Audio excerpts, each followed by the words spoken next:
Hello students, today we are going to see third point of classification of accounting principles, which is modifying principles of accounting. Let's see explanation. Third point, modifying principles of accounting मतलब लेखांकन के परिवर्तनीय सिद्धांत। अब इसमें भी हमें नीचे कुछ पॉइंट दिए हुए। First point, principles of materiality मतलब भौतिक तत्व या महत्ता का सिद्धांत। According to this principle accounting में सिर्फ वही इंफॉर्मेशन लेनी चाहिए या वही ट्रांजैक्शन लिखने चाहिए जो इम्पोर्टेंट हो, जिनसे बिजनेस की सही जानकारी मिल रही हो। बाकी इसके अलावा जितनी भी बातें या तथ्य हैं, मतलब जितनी भी इंफॉर्मेशन या ट्रांजैक्शंस हैं जिनका कोई इम्पोर्टेंस नहीं है और अकाउंटिंग पर कोई फर्क नहीं पड़ता हो, अकाउंटिंग से मिलने वाली इंफॉर्मेशन पर कोई फर्क नहीं पड़ता हो, उन्हें नहीं लेना चाहिए। Second point, principles of consistency मतलब संगतता या स्थिरता का सिद्धांत। अकॉर्डिंग टू दिस प्रिंसिपल मतलब इस सिद्धांत के अनुसार बिजनेसमैन को अपने बिजनेस में हर साल अकाउंटिंग एक्ट जैसे रूल्स एंड प्रिंसिपल्स मतलब नियमों और सिद्धांतों को फॉलो करते हुए अपनाते हुए तैयार करना चाहिए, जिससे प्रीवियस ईयर की अकाउंटिंग से भी वह आसानी से कंपेयर कर सके, तुलना कर सके अपने इस साल की अकाउंटिंग को।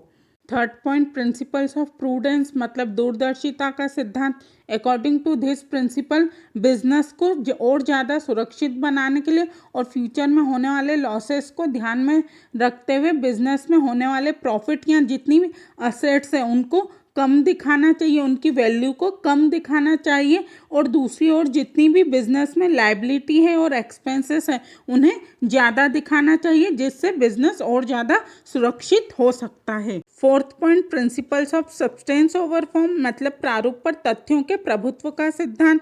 इस सिद्धांत के अनुसार according to this principle accounting में दी जाने वाली जितनी भी इंफॉर्मेशन है वो सही होनी चाहिए और त्रुटि रहित होनी चाहिए, मतलब उसमें किसी भी प्रकार की कोई गलती नहीं होनी चाहिए, ताकि जब वो बिजनेस के यूजर्स मतलब उपयोगकर्ता के सामने रखी जाए तो उन्हें समझने में आसानी हो और वह बिजनेस के लिए कोई भी फ्यूचर प्लान आसानी से बना सकें।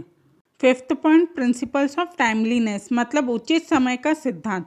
According to this principle businessman को अपने यूजर्स मतलब बिजनेस के जो यूजर्स है उपयोगकर्ता उनको अकाउंटिंग इन्फॉर्मेशन समय पर अवेलेबल करवानी चाहिए मतलब उपलब्ध करवानी चाहिए, ताकि वो यूजर्स बिजनेस के हित में कोई भी डिसीजन ले सकें या फ्यूचर प्लान बना सकें। Sixth point, principles of variation in industry practices मतलब उद्योग परंपरा का विचलन सिद्धांत। अकॉर्डिंग टू दिस प्रिंसिपल इस सिद्धांत के अनुसार जब एक अकाउंटेंट बिजनेस के अकाउंट्स तैयार करता है तो उसे बिजनेस किस तरह का है यह ध्यान में रखते हुए उसी से रिलेटेड रूल्स एंड प्रिंसिपल्स मतलब नियमों और सिद्धांतों का पालन करते फॉलो करते हुए अकाउंटिंग तैयार करनी चाहिए, ताकि बिजनेस की सही पोजीशन पता चल पाए। जैसे एक एग्जाम्पल के तौर पर हम देखें, अगर पार्टनरशिप फर्म है तो उसकी अकाउंटिंग के रूल्स एंड प्रिंसिपल्स मतलब नियम और सिद्धांत अलग होंगे और उन्हीं रूल्स एंड प्रिंसिपल को फॉलो करते हुए अकाउंटिंग तैयार होगी पार्टनरशिप फर्म की। Students, I hope you have understood these points. We will continue this chapter in the next video with further points. Like, share and subscribe my channel. Thank you.